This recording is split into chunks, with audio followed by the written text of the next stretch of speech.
சங்கீதத்தின் புத்தகம் 92ஆம் அதிகாரம் 10வது வசனத்திலிருந்து 14வது வசனம் வரை கர்த்தர் நம்மோடு இன்று காலை வேளையிலே கர்த்தர் பேசுவார். நாம் யாவரும் சேர்ந்து இந்த வசனங்களை சத்தமாய் நாம் படிப்போமாக. என் கொம்பை காண்டாமிருகத்தின் கொம்பை போல உயர்த்துவீர், புது எண்ணெயால் அபிஷேகம் பண்ணுவோம். என் சத்துருக்களுக்கு நேரிடுவதை என் கண் காணும். எனக்கு விரோதமாய் எழும்புகிற துன்மார்க்கருக்கு நேரிடுவதை என் காது கேட்கும். நீதிமான் பனையை போல செழித்து லீபனோனில் உள்ள கேதுருவை போல வளருவான். கர்த்தருடைய ஆலயத்திலே நாட்டப்பட்டவர்கள் எங்கள் தேவனுடைய பிரகாரங்களிலே செழித்திருப்பார்கள். கர்த்தர் உத்தமர் என்றும் என் கண்மலையாகிய அவரிடத்தில் அநீதி இல்லை என்றும் விளங்க பண்ணும்படி அவர்கள் முதிர் வயதிலும் கனி தந்து புஷ்டியும் பசுமையுமாய் இருப்பார்கள். கடந்த இரவு ஆராதனையில் நான் உங்களோடு பேசும் பொழுது ஏசாயா தீர்க்கதரிசியின் புத்தகம் 60ஆம் அதிகாரத்திலிருந்து 61ஆம் அதிகாரத்திலிருந்து கர்த்தர் நமக்கு வார்த்தை கொடுத்தார். கர்த்தராகிய தேவனுடைய ஆவியானவர் என் மேல் இருக்கிறார், அவர் என்னை அபிஷேகம் பண்ணியிருக்கிறார். நம்ம இந்த பேனரில் நம்ம பார்க்குறோம், அவர் என் மேல் இருக்கிறார். நான் பிரசங்கம் பண்ணும் பொழுது சொன்னேன், திருத்துவ தேவன் கர்த்தராகிய தேவனாகிய ஆவியானவர் திருத்துவ தேவன் நம்ம மத்தியிலே இருக்கிறார். வேதம் சொல்லுகிறது அவர் இருந்து, வேதம் சொல்லுகிறது அவர் என்னை அபிஷேகம் பண்ணியிருக்கிறார். இன்னொரு முறை சொல்லுங்க பார்க்கலாம். அபிஷேகம் பண்ணியிருக்கிறார். நான் சொன்னேன் அபிஷேகம்னா என்னென்னு உங்களிடத்தில் சொன்னேன். அபிஷேகம்னா அதோடைய அர்த்தம் என்னென்னா மாஷா அப்படின்னா எண்ணெய் பூசப்படுதல். ஒரு மனுஷன் மேலே எண்ணெயை பூசப்படுதல். திடீர்னு ஒரு நாள் ஒரு ராஜா ஒரு ஒரு ஒரு தீர்க்கதரிசியோ அல்லது ஒரு ஆசாரியனோ அல்லது ஒரு தேவனால் அனுப்பப்பட்ட ஒரு ஊழியக்காரனோ வந்து ஒரு மனுஷனை அழைத்து அவர்கள் மேல் எண்ணெயை வார்ப்பார்கள் என்றால் அந்த மனுஷன் வந்து அபிஷேகம் பெற்றவன் அர்த்தம். அதுக்கு போன வார்த்தை நான் பேசும்பொழுது சொன்ன 3 காரியங்கள் சொன்னேன். அபிஷேகம் பெற்றவன்னா அவருடைய அர்த்தம் என்ன? வராதவர்கள் ஒருவேளை அன்றைக்கி தூக்க கலக்கத்தில் இருந்தவங்களாம் நீங்கள் எழுதி கொள்ளும்படி கேட்டுக்கொள்கிறேன். ஞாபகத்தில் இருந்து இருக்கிறவர்கள் சொல்லும்படி கேட்டுக்கொள்கிறேன். ஒரு மனுஷன் அபிஷேகம் பெற்றுக்கிறான்னா அதற்கு அர்த்தம் என்ன? நம்ம முதலாவது அவன் தேவனால் தெரிந்து கொள்ளப்பட்டவன். தேவனால் தெரிந்து கொள்ளப்பட்டவன். இந்த காலை ஆராதனையில் வந்திருக்கிறீங்க, நீங்கள் கர்த்தரால் அபிஷேகப்பட வேண்டும். அதுதான் நீங்கள் தேவனால் தெரிந்து கொள்ளப்பட வேண்டும். இரண்டாவது நான் சொன்னேன், அந்த அபிஷேகம் பெற்றவனுக்கு எப்படிப்பட்ட காரியங்கள்? ஒரு குறிப்பிட்ட திட்டத்தை நிறைவேற்றணும். இந்த வருஷம் ஒரு குறிப்பிட்ட திட்டத்தை நிறைவேற்றணும். ஒரு குறிப்பிட்ட திட்டம், இந்த வருஷம் நான் இந்த காரியத்தை செஞ்சு முடிக்கணும், இது தவறக்கூடாது. இது இந்த 365 நாளில் இந்த காரியத்தை நான் முடிப்பதற்கு அதற்கு தான் அபிஷேகம். உம்மாலே நான் ஒரு சேனைக்குள் பாய்வேன், உம்மாலே நான் ஒரு மதிலை தாண்டுவேன். ஒரு மதிலையும் நான் தாண்டுவதற்கு என் தேவன் எனக்கு ஒரு பலத்தையும் ஒரு அபிஷேகத்தையும் கொடுப்பார்னு சொல்கிறவங்க கரங்களை உயர்த்தி ராமேன்னு சொல்லுங்க பார்க்கலாம். உம்மாலே நான் ஒரு சேனைக்குள் பாய்வேன், உம்மாலே நான் ஒரு மதிலை தாண்டுவேன் என்று கர்த்தருடைய வார்த்தைகளை நாம் படிக்கிறோம். ஆக அபிஷேகம் பெற்றப்பட்டவன்.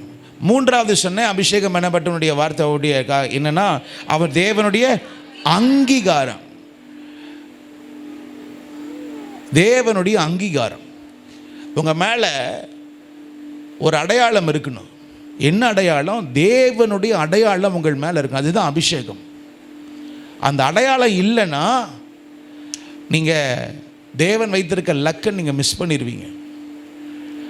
இங்கே சங்கீதத்தின் பகுதியில் இன்றைக்கி இப்போ படித்த சங்கீதத்தின் பகுதியில் 92ஆம் அதிகாரத்தில் அங்கே சங்கீதக்காரன் சொல்லுகிற வார்த்தையை நீங்கள் படிச்சிங்கன்னா அவர் சொல்லுகிறார், என் கொம்பை காண்டாமிருகத்தின் கொம்பை போல உயர்த்துவீர். அங்கே 2-3 ஸ்தானங்கள் அங்கே இருக்கிறது. யாருடைய கொம்பை கர்த்தர் காண்டாமிருகத்தின் கொம்பை போல உயர்த்தி யாரை கர்த்தர் அபிஷேகம் பண்ணுவார் அப்படின்னு இருக்கு. இந்த உலகத்தில் தேவன் நமக்கு எத்தனையோ காரியங்களை கர்த்தர் நமக்கு செய்திருக்கிறார். 2024 உங்களுக்கு கர்த்தர் என்னென்னலாம் செஞ்சார் கொஞ்சம் சொல்லுங்கள் பார்க்கலாம். வாயை திறந்து சொல்லுங்கள் பார்க்கலாம். ஆண்டவருக்கு எதுக்கு நீங்கள் நன்றி உள்ளவர்களாக இருக்கிறீங்க சொல்லுங்கள் பார்க்கலாம். 2024 உங்களுக்கு தேவன் என்னெல்லாம் செய்தார்? உங்கள் மேலே கர்த்தர் கிருபையாக இருந்தார், அப்புறம் உங்களுக்கு பாதுகாத்தார், உணவு கொடுத்தார், போக்குவரத்திலும் கர்த்தர் உங்களோட இருந்தார், உன் கையின் பிரயாசத்தெல்லாம் ஆசீர்வதித்தார். உங்களுக்கு தெரியுமா, தேவன் செய்த செயல்கள், தேவன் உங்கள் மேலே பாராட்டின காரியங்கள். 4வது வசனம், 92வது வசனம், 92 அதிகாரம் 4வது வசனத்தில், கர்த்தாவே உமது செய்கைகளால் என்னை என்ன பண்ணிரு, போன வருஷம் முழுவதும் ஆண்டவரே என்னை நீ மகிழ்ச்சியாக்கி உமது கரத்தின் கிரியையின் நிமித்தம் நான் ஆனந்த சத்தமிட்டேன். அப்புறம் 5வது வசனம் சொல்லப்பட்டு, கர்த்தாவே உமது கிரியைகள் எவ்வளவு மகத்துவமானவைகள், உமது யோசனைகள் மகா ஆழமானவைகள். அவர் செய்ததை நம்ம நினைக்கணும், அவர் செய்ததை நம்ம மறக்கக்கூடாது, நினைக்கணும். ஆனால் ஒரு கூட்டம் உண்டு. என்ன கூட்டம்? அடுத்த வசனம் சொல்லப்பட்டிருக்கிறது, மிருக குணமுள்ள மனுஷன் அதை அறியான், மூடன் அதை. ஒரு கூட்டம் இருக்கு. என்ன கூட்டம்? தேவன் செய்த காரியத்தை உணராமல், தேவன் நமக்கு செய்த காரியத்தை அறியாமல் ஒரு கூட்டம் இருக்கிறது. அந்த கூட்டத்தில் நம்ம இருக்கவே கூடாது. அதனால தான் எப்பவுமே சரி, சின்ன கூட்டமோ பெரிய கூட்டமோ, தனிப்பட்ட ஜபமோ குடும்ப ஜபமோ சபையில் இருக்கிற ஜபமோ, எந்த ஜபமாக இருந்தாலும் சரி, முதல்ல வந்த உடனே முழங்கால் படிக்கிட்டு கையை உயர்த்தி, ஆண்டவரே எனக்கு நீங்கள் இன்றைக்கி உங்கள் முகத்தை நோக்கி பார்க்க கிருபை கொடுத்ததற்காக நன்றி, எனக்கு ஜீவனை கொடுத்தீர், அதை விட பெருசு ஒன்றுமே இல்லைங்க. எப்போவுமே முதல்ல வந்த உடனே ஆண்டவருக்கு நன்றி சொல்லி உள்ளத்தில் ஆண்டவரை நம்ம துதிக்க கற்றுக்கணும். சத்தமாக ஒரு ஆமென் சொல்லுங்க பார்க்கலாம். அந்த சங்கீதத்திலே பாருங்களேன், 1வது வசனத்தில், கர்த்தரை என்னபதம் துதிப்பதும் உன்னதமானவரே உமது நாமத்தை கீர்த்தனம் பண்ணுவது. இது எல்லாத்தையும் நான் இப்போ நீங்கள் எக்ஸ்பிளைன் பண்ண நேரம் இல்லை, நான் இன்னொரு நாள் நான் உங்களுக்கு சொல்லுகிறேன். சொல்லுகிற துதிப்பது, தேவ சமூகத்தில் இருப்பது ஒரு மிக மிக மிக மிக முக்கியமானது. ஆக 2 கூட்டம் உண்டு. ஒன்று, தேவன் செய்த காரியங்களையும் தேவன் செய்த கிரியைகளை நினைத்து அவருக்கு நன்றியோடு ஸ்தோத்திரம் சொல்லி துதிக்கிறது, அவர் நாமத்தை புகழ்கிற ஒரு கூட்டம். இன்னொரு கூட்டம் உண்டு, அதை அசட்டை பண்ணுகிற கூட்டம். இன்றைக்கி காலையில் நீங்கள் அநேகர் ஃபாஸ்டிங்கில் வந்திருப்பீங்க, அதனால் அப்படி கேட்கக்கூடாது. மேபி இன்றைக்கி மதியானம் போய் சாப்பிட்றீங்க, சாப்பிடும்போது புது சாப்பாடு சாப்பிடுவீங்களா பழைய சாப்பாடு சாப்பிடுவீங்களா? சில பேர் பழைய சாப்பாடு சாப்பிடுவோம், அது நம்ம பழகுனது உண்டு. ஆனாலும் அதிகமாக நம்ம என்ன அதிகமாக விரும்புவோம் தெரியுமா? என்ன விரும்புவோம்? புதுசாக விரும்புவோம். ஆனால் இங்கே சங்கீதக்காரன் சொல்லுகிறார், என் தலையை காண்டாமிருகத்தின் ஒரு ஒத்த பலனை கொடுத்து, அடுத்தது என் தலையை உயர்த்துவீர், அதற்கு எனக்கு என்ன தேவை? சத்தமா சொல்லுங்க பார்க்கலாம். இந்த 2025வது வருஷத்தில் நம்மோட ஆண்டவர் நடுராத்திரி இரவு கூட்டத்தில் தேவன் நம்மோட பேசினார். 5 காரியங்கள். எத்தனை பேர் இன்னைக்கு புரிஞ்சிச்சோ தெரியல. ஆண்டவர் எலியா கிட்ட சொன்னார், எலியாவே நீ போக வேண்டிய, சத்தமா சொல்லுங்க, நீ போக வேண்டிய தூரம் ரொம்ப பெருசு. இந்த வருஷம் நீ போக வேண்டிய தூரம் ரொம்ப பெருசு. அது ஒரு பெரிய செய்தி. அதை ஒரு சின்னதாக நான் சொல்லிடுறேன். போக வேண்டிய தூரம் ரொம்ப பெருசு. எத்தனை பேர் நம்புறீங்க இந்த வருஷம் என்னை கொண்டு கர்த்தர் ஒரு பெரிய காரியத்தை வச்சிருக்கிறார்? சத்தத்தை உயர்த்தி ராமன் சொல்லுங்க பார்க்கலாம். ஒரு பெரிய காரியம் உங்களுக்கு இருக்குது. அதில் ஒரு 5 காரியத்தை நான் அன்றைக்கி சரியாக பிரசங்கம் பண்ண முடியல அன்றைக்கி ராத்திரி கூட்டத்தில். அதில் 5 காரியம் நீங்கள் பார்க்கலாம். முதலாவது, ஒரு உன்னை கொண்டு நான் செய்ய வேண்டிய காரியங்கள் பெருசு, நீ போக வேண்டிய தூரம்னு சொல்கிறார். முதலாவது நீங்கள் பார்த்தீங்கன்னா அவர் சொல்லுகிறார், நீ புதிய இடத்திற்கு போகணும். எந்த இடத்துக்கு? சத்தமாக சொல்லுங்க பார்க்கலாம். இந்த வருஷம் உங்களை கர்த்தர் புதிய புதிய இடங்களுக்கு கர்த்தர் கொண்டு செல்வாராக. இதுவரைக்கும் போகாத இடங்கள் சொல்லுகிறார். தமஸ்குவின் வனாந்திரத்திற்கு நீ போகணும். எங்க சொல்றாரு? சத்தமா சொல்லுங்க பார்க்கலாம். எங்க போகணுமா? தமஸ்குவின் வனாந்திரத்துக்கு, புதிய இடங்களுக்கு நீ போகணும். இரண்டாவது, புதிய பாதைகள். இன்னொன்று சொல்லுங்க பார்க்கலாம். புதிய பாதைகள். அறியாத வழிகளிலே உன்னை நடத்துகிற ஆண்டவர். இதுவரைக்கும் நீ போகாத சில வழி உண்டு. அவர் சொல்லுங்க, தமஸ்கு ஊரில், தமஸ்குவின் வனாந்திரத்தில் இந்த வருஷம் கர்த்தர் சிலரை சொல்லல, எல்லாரையுமே சரி நடத்துகிற வழிகள் போன வருஷம் வரைக்கும் நீங்க நடந்த பாதைகள் அல்ல, ஒரு புதிய பாதையில கர்த்தர் நம்மை நடத்தணும். நீங்கள் போன பாதை நடந்தீங்கன்னா உங்களுக்கு பெரிய காரியங்கள் நடப்பதில்லை. புதிய காரியத்தை பெறணும்னா புதிய பாதையில் கர்த்தர் நம்மை நடத்தினால் சில வேளை அது ஒன்றும் புரியாது, போகிற வழியே புரியாது. என்ன ஆண்டவரே இப்படிலாம் போகுது அப்படின்னு நினைக்கவே கூடாது. தேவன் உங்களை புதிய பாதையில் நடத்துகிறார்னா கர்த்தர் நம்மோட இருக்கிறார்னு அர்த்தம். ஒரு ஆமென் சொல்லுங்க பார்க்கலாம். அதமா சொல்லுங்க பார்க்கலாம். ஆமென். முதலாவது என்ன சொன்னா? புதிய இடம். இரண்டாவது புதிய பாதை. மூன்றாவது புதிய நபர்கள். திடீர்னு சொல்றாரு, என்ன சொல்றாரு? நிம்சியின் குமாரனாகிய, மறந்துட்டீங்களா? நிம்சியின் குமாரனாகிய யெகூ, சாப்பாத்தின் குமாரனாகிய எலிசா. இது வரைக்கும் இந்த மாதிரி ஆளெல்லாம் என்ன பண்ணல, கேட்டதில்லை. யெகூன்னு சொல்றாரு, அப்புறம் எலிசான்னு சொல்றாரு. இந்த மாதிரி பேரெல்லாம் கேட்கல. மூன்றாவது சொல்லுகிறேன், தேவன் இந்த வருஷத்தில் உன்னை புதிய நபர்கள் இடத்துல கர்த்தர் நாம கொண்டு சேர்ப்பாராக. சத்தத்தை ஊத்தி ஆமென் சொல்லுங்க பார்க்கலாம். நியூ பீப்புள், புதிய இடங்கள், புதிய நபர்கள், இதுவரைக்கும் பார்க்காத. அவங்க இன்னொன்று தெரியுமா? தேவன் இந்த உலகத்தில் எதை செய்தாலுமே தன்னுடைய ஜனங்களை வைத்து தான் கர்த்தர் செய்கிறார். ஜனங்களை வைத்து தான் கர்த்தர் செய்கிறார். ஆக அங்கே உங்களுடைய வாழ்க்கைன்னு உங்கள் டெஸ்டினி பீப்புள்னு இருக்கிறாங்க. உங்களை லக்குக்கு கொண்டு போகிற சில நபர்கள் இருக்காங்க. அந்த நபர்களை நீங்கள் சந்தித்தாதான் தேவன் உங்களுக்கு என்று சில காரியங்களை கர்த்தர் செய்வார். அதுதான் புதிய ஆட்கள், புதிய இதுவரைக்கும் தெரியாத ஆட்கள். அடுத்தது என்ன தெரியுமா?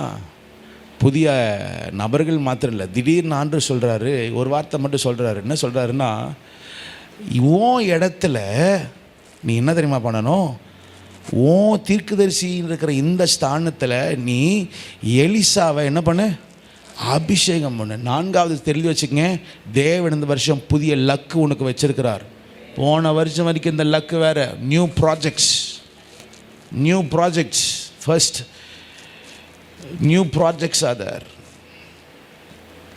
புது நீ போக வேண்டிய காரியங்கள் அதிகம். புது ப்ராஜெக்ட்ஸ். போதும். முன்னாடி சொன்ன அதே அதிகாரத்தை சொல்லுவார், போதும் ஆண்டவரே. எத்தனை பேர் போதும்னு சொன்னீங்களோ, எத்தனை பேர் டயராக இருக்கிறீங்களோ, எத்தனை பேர் ஆண்டவரே இதுக்கு மேலே நடக்காதுன்னு சொன்னீங்களோ, எல்லாருக்குமே சொல்கிறேன், இந்த 2025 தேவன் உனக்கு ஒரு புதிய திட்டங்களை கர்த்தர் கொடுத்து நீ போக வேண்டிய காரியங்கள் பெருசு. அது மாத்திரமில்லை, நீங்கள் போக வேண்டிய உயரம் இருக்குது தெரியுமா? என்ன தெரியுமா ஆண்டவர் சொல்வார் அவங்ககிட்ட? 40 நாள் பிரயாணப்பட்டு நீ ஓரேபேனும் மலைக்கு போ. இந்த வருஷம் உங்களை ஏன் தெரியுமா கர்த்தர் கொடுத்துருக்கிறார்? நீ போக வேண்டிய பீக்ஸ். அப்படின்னா உயரங்கள். ஆங்கிலத்தில் பார்த்தீங்கன்னா new path, new project, new peaks அப்படின்னு வரும். நியூ பர்சன்ஸ் அப்படின்னு வரும். ஆக இந்த வருஷம் உங்களை கர்த்தர் நடத்துவார். இது எல்லாத்துக்கும் தேவை என்னென்னா ஒரு அபிஷேகம் பட்ட ஒரு மனுஷன். அப்போ அபிஷேகம் பெற்றவனுடைய வாழ்க்கையில் இருக்கிற 5 குணாதிசயங்களில் ஒன்று, கர்த்தர் அவன் தலையை என்ன பண்ணுவார்? சத்தமாக சொல்லுங்க, அவன் தலையை என்ன பண்ணுவார்? இந்த வருஷம் கர்த்தர் உங்கள் தலையை கர்த்தர் உயர்த்துவார். உயர்த்தணும். கையை உயர்த்தி ஒரு ஆமென் சொல்லுங்க பார்க்கலாம். நல்ல சத்தத்தை உயர்த்தி ஒரு ஆமென் சொல்லுங்க பார்க்கலாம். என் தலையை கர்த்தர் எப்போ தெரியுமா உயர்த்துவார்னு இருக்குது அந்த வசனத்தில்? என் சத்துருக்கள். அதுக்கு முந்தின வசனத்தில் பார்த்தீங்கன்னா என்னது?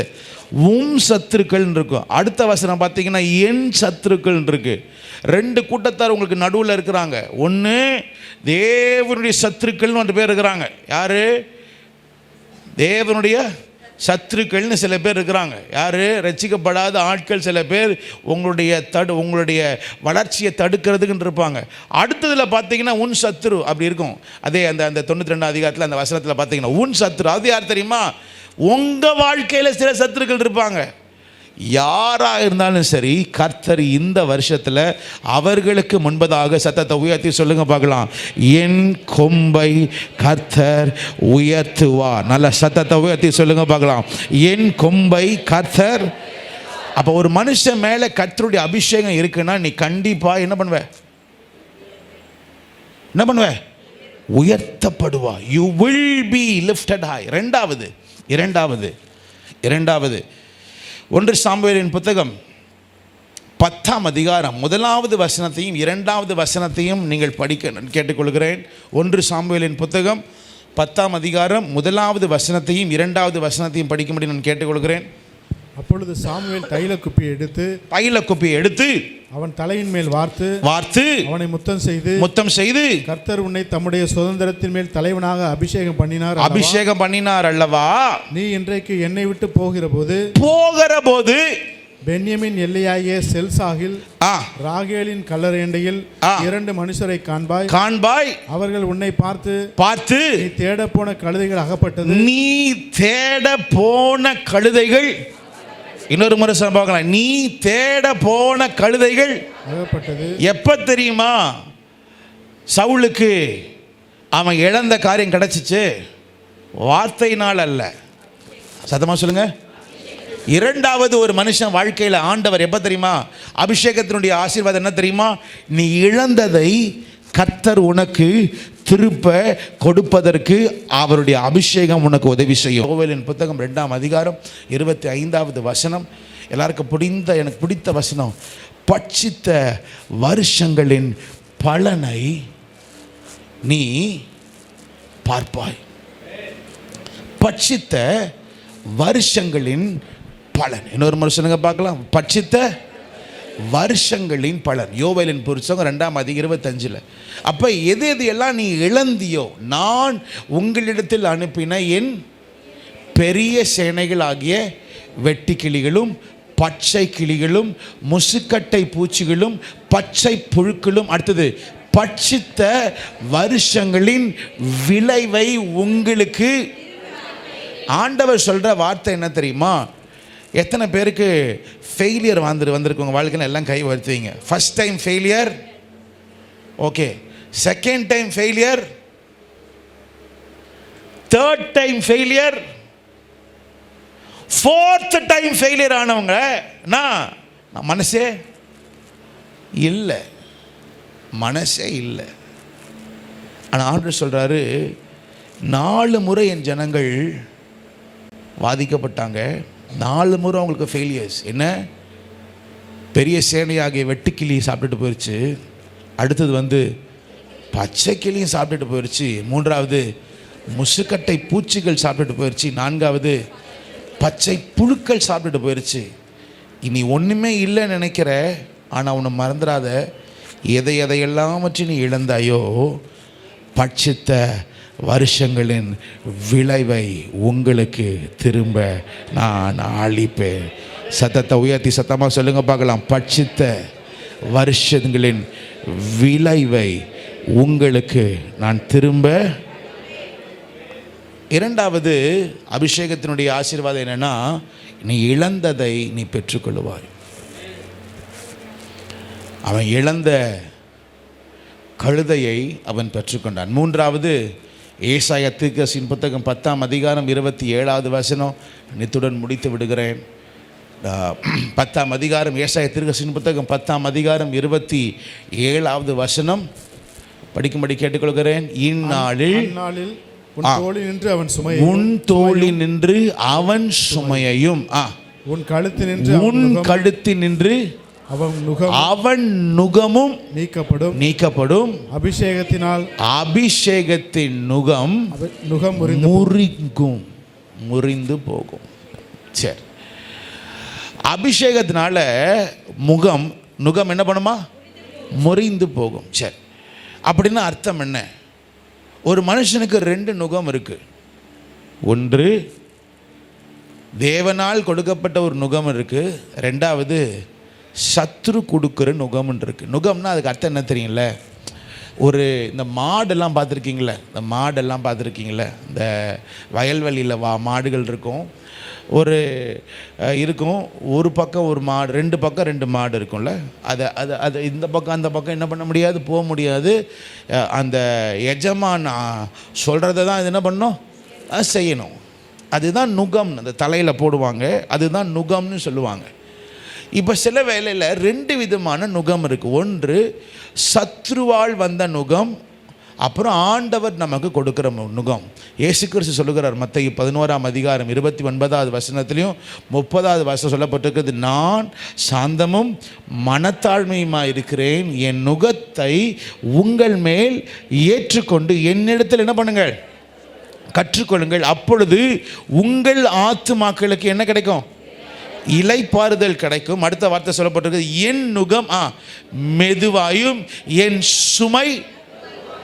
அப்போ ஆண்டவர் ஒரு காரியத்தை கொடுக்குறார், ஆண்டவர் ஒரு நுகத்தை கொடுக்குறார். எந்த நுகம் தெரியுமா? கர்த்தருடைய ஊழியத்தை செய்ய வேண்டிய ஒரு நுகம். அந்த 11ஆம் அதிகாரத்தில் பார்த்தீங்கன்னா, கோரேசியுமே கப்பர்நவுமே உனக்கு ஐயோ, உனக்கு கொடுக்கப்பட்ட ஸ்லாக்கியங்கள்லாம் அவங்களுக்கெல்லாம் கொடுத்துருந்தா எப்பயோ அவங்க என்ன பண்ணியிருப்பாங்க? ரட்சிக்கப்பட்டிருப்பாங்க. ஆனால் உனக்கு கொடுக்கப்பட்ட ஸ்லாக்கியங்கள் நீ ஸ்லாக்கியத்தையே எண்ணாமல் அப்படியே நீ உணராமல் இருக்கிறியே என்று அந்த 11ஆம் அதிகாரம் முழுவதுமே நீங்கள் பார்த்தீங்கன்னா கர்த்தருடைய பிள்ளைகளை ஊழியம் செய்யும்படியாக கர்த்தர் சொல்லுவார். அப்போ அந்த ஊழியத்தின் காரியத்தில் ஒரு பக்கம் ஆண்டவர் இருக்கிறாரு, இன்னொரு பக்கம் யார் தெரியுமா ஆண்டவர் எதிர்பார்க்குறாரு? யார் எதிர்பார்க்குறாரு? உங்களையும் என்னையும். தீமோத்தேயுக்கிட்ட பவுல் சொல்லுவார், தீமோத்தேயுவே, உனக்கு குறித்த ஊழியத்தை நீ நிறைவேற்று. எல்லாருக்கும் ஒரு ஊழியம் செய்யணும். இந்த பக்கம் நுகத்தில் ஒரு பக்கம் ஆண்டவர் இருக்கிறார், இன்னொரு பக்கம் அந்த நுகத்தில் யாராவது கழுத்து கொடுக்க மாட்டீங்களா தேவனுடைய காரியத்தை செய்வதற்காக? அதுதான் தேவன் நமக்கு சொல்லுகிற நுகம்.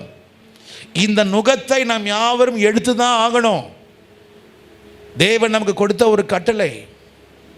அதுதான் கேட்குறாரு, என் நுகம் மெதுவா. ஏன் தெரியுமா? நானே முக்கால்வாசி பண்ணிட்டேன், நீ தலையை மாத்திரம் என்ன பண்ணு, கொடு, உன் தலையை மாத்திரம் கொடு, நானே முக்கால்வாசி பண்ணிட்டேன். இது தேவன் கொடுக்கிற சுமை, தேவன் கொடுக்கிற நுகம். இன்னொரு நுகம் இருக்கு, அது சத்ருவால் வந்த நுகம். அது யாருக்கு தெரியுமா வந்தது? நமக்கு தான் வந்தது. ஏன் வந்தது தெரியுமா? கர்த்தருக்கு கீழ்ப்படியாமல் போனதுனால நமக்கு சில வேளையில் சில நுகங்கள் நம்முடைய வாழ்க்கையில் வருகிறது. உபாகமம் 28ஆம் அதிகாரம் 47வது வசனத்தையும் 48வது வசனத்தையும். உபாகமம் 28. சகலமும் பரிபூர்ணமாக இருக்கையில், சகலமும் குறைவுபட்டு சகலமும் பரிபூர்ணமாக இருக்கையில் நீ மனமகிழ்ச்சியோடும் களிப்போடும் உன் தேவனாய கர்த்தரை சேவியாமற் போனது நிமித்தம் சகலமும் குறைவுபட்டு பட்டினியோடும் தாகத்தோடும் நிர்வாணத்தோடும் கர்த்தர் உனக்கு விரோதமாய் அனுப்பும் சத்துருக்களை சேவிப்பாய். அவர்கள் உன்னை அழித்து தீரு மட்டும் இரும்பு நுகத்தடியை உன் கழுத்தின் மேல் போடுவார்கள். வேற வழியே இல்லாம உன் கழுத்துல இரும்பு நுகத்தடி போடுவாங்க. எப்ப போடப்படும் தெரியுமா? முந்தின வசனம் 47வது வசனம் என்ன எழுதியிருக்கு? சகலமும் பரிபூர்ணமா இருக்கையில் நீ மன மகிழ்ச்சியோடும் களிப்போடும் உன் தேவனாகிய கர்த்தரை என்ன பண்ணல? சேவியாமற் போனது. உனக்கு கர்த்தர் கொடுத்த காரியத்தில் நீ சேவியாமற் போயிட்ட. சேவியாமற் போனா கண்டிப்பா ஒரு நுகம் இருக்கிறது. இஸ்ரவேல் ஜனங்களுக்கு சொல்லுகிறார், எகிப்தியர்கள் போட்ட நுகம். யாத்திராகமம் 6ஆம் வசனம் சொல்லப்பட்டிருக்கு, ஆதலால் இஸ்ரவேல் புத்திரரை நோக்கி, நானே கர்த்தர் உங்கள் மேல் எகிப்தியர் சுமத்தின சுமைகளை நீக்கி நான் உங்களை விடுவித்து. அப்படின்னா என்னதுன்னா, எகிப்தியர் உங்கள் மேலே போட்ட நுகங்கள். ஆனால் பைபிளில் போட்டிருக்கு, எப்பேற்பட்ட நுகம் பிசாசு உங்கள் வாழ்க்கையில் போட்டிருந்தாலும் சரி, உங்கள் கழுத்தை எடுக்க முடியாத நுகமாக இருந்தாலும் சரி, கர்த்தருடைய வசனம் சொல்லியிருக்கிறது, அபிஷேகத்தினால் நுகங்கள் முறிக்கப்படும். சத்தத்தை உயர்த்தி ஆமென் சொல்லுங்க பார்க்கலாம். இந்த வருஷத்தில் என்னென்ன காரியங்கள் உங்கள் வாழ்க்கையில் உங்கள் கழுத்தில் மாட்டிக்கிட்டு இருக்கோ, உங்களால் முடியலையோ, இந்த வருஷம் தேவ சமூகத்தில் உட்கார்ந்து அபிஷேகத்தினால் நிரம்பி அந்த நுகங்களை நீங்கள் முறித்தெடுத்துருங்க. 21 நாட்கள் தேவ சமூகத்தில் அமர்ந்து பார்க்க முடியாத இரும்பு நுகங்கள். படிச்சிங்களா? இந்த என்ன நுகமா? இது மரக்காலால் வந்த நுகம் அல்ல. எப்படிப்பட்ட நுகமா? இரும்பினால் வந்த நுகங்கள். இரும்பினால் சத்ரு நீ போயிடவே கூடாதுன்னு உன்னை வசமாக மாற்றுறதுக்காக போட்ட நுகங்கள். ஆனால் வேதம் சொல்லப்பட்டிருக்கிறது, நீ மாத்திரம் அபிஷேகத்தில் நீ இருந்தனா எப்பேற்பட்ட நுகமாக இருந்தாலும் சரி, கர்த்தர் தேவ தூதனையாவது அனுப்பி சகல வாசல்களையும் இரும்பு தாழ்பாடுகளையும் முறியடித்து உன்னை பட்டணத்திற்கு நேராக நடத்துகிற ஒரு தேவன் ஒருவர் உண்டு என்றதை நீ மறந்துடவே மறந்துடாத.